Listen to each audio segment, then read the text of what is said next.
Hey, what's up guys? So hari ni kita nak buat agak-agak buah yang makan sejuk-sejuk. Aku pernah buat resepi ni 4 tahun lepas, tapi ni yang improve punya version. Jom kita start. Okay, first kita ambil sebiji tembikar merah yang dah masak ni, potong 2. Lepas tu korang scoop isi dia gunakan scoop aiskrim. Kalau tak ada guna sudu pun tak apa, tak ada masalah.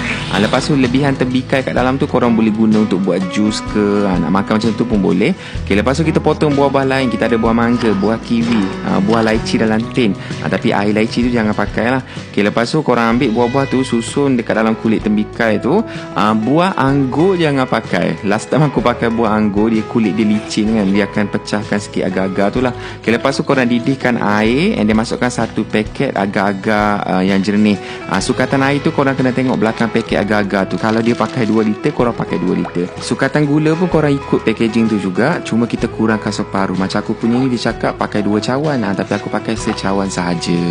Lepas tu kita masukkan daun pudina bila dia dah mendidih macam ni, and then korang bawa keluar daun pudina tu. Daun pudina ni yang bagi kita punya agar-agar tu lagi fresh dia punya rasa, tapi optional lah. Kalau tak jumpa pudina pun tak apa. Lepas tu korang tuangkan agar-agar tu ke dalam kita punya tembikar tadi tu, kacau-kacau sikit bagi tak ada bubble kat dalam.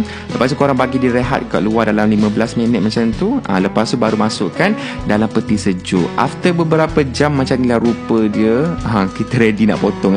So potong boleh nampak cross section kita punya agar-agar buah tu cantik. Kalau boleh nampak semua jenis buah, sejuk lagi rasa dia, and ada rasa manis and also refreshing daripada pudina tadi tu. Korang boleh potong macam bentuk tembikar ni and makan sejuk-sejuk sedapnya.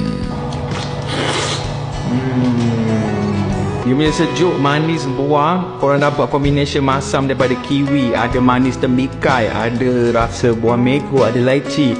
Everything yang sejuk ni lalu kat tekak. Ya Allah, sedap ni. Boleh try dekat rumah. Okay, selamat berbuka. Bismillah.